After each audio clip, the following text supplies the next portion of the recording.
One story that the press can't seem to let go of at the moment is what happened to those 27 souls in that dinghy that sunk off the coast of France. We know them as dinghy divers.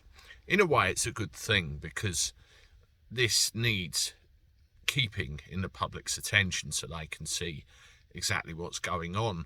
I think the way they're twisting it and making it sound for their own means utterly stinks.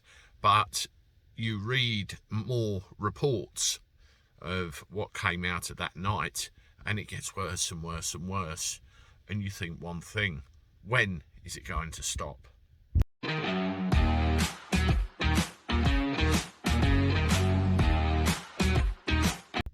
How do everyone? Welcome back to the channel for a Wednesday. Hope you're doing all right. Let me know how your day's gone. Mine's not been too bad. A little on the eventful side, but not too bad.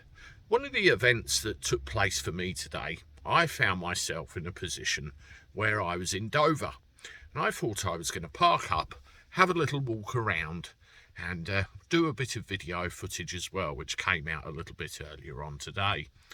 One thing I was looking for was some activity of what's going on, and I couldn't find any really. I suspect that either it was the wrong time of day or I was in the wrong part of the docks. So if somebody could, educate me on that, I would be most appreciated. I know it's all taking place somewhere near Lord Warden House, but while I could see telltale signs of something not quite right there somewhere, I didn't hit gold. But even so, I thought I'd take you for a walk around.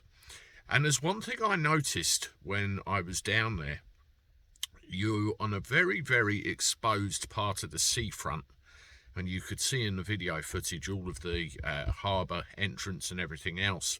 And it is freezing, icy, bitter cold wind coming off that coast. So you can imagine what the conditions must be like out in mid-channel. And for anybody to try and make that cross, you can actually see France right there in the harbour mouth, as if you could reach out and touch it with your hand. It seems that close, but it's still over 20 miles away. And for anybody to try and make that attempt in a rubber dinghy, let alone anything else, is off their rocker, no matter the circumstances. Well, have a look at this.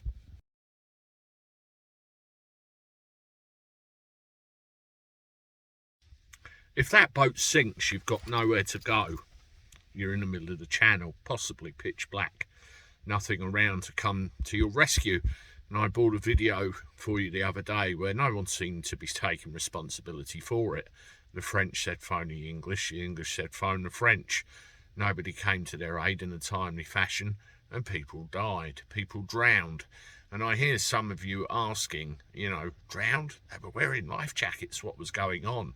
Yes, I hear you, but I do strongly suspect that the cold and the elements got to them first and they succumbed to it.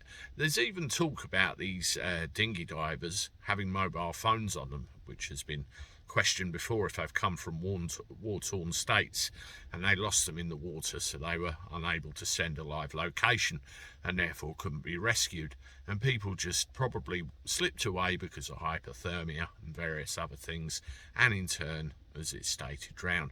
Absolutely horrible events no matter how you look at it. And again, it's another example, the more detail that comes out has to be stopped.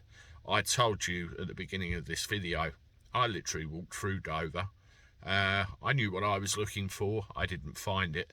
And I hope look, there's somebody walking in the background there. I hope somebody can educate me on this so I know where to look better next time, and more importantly, the right time of day. But I hope it does give you an idea of the layout of the place and a little tour of somebody else with Andy the Gabby Cabby. But the best way of doing this, boots on ground. It'll kill the business of moving people back and forward, just like that. But we will see what we will see. And I will, of course, bring you more as I can and when I do. Anyway, Gabby Cabby signing off. Toodaloo.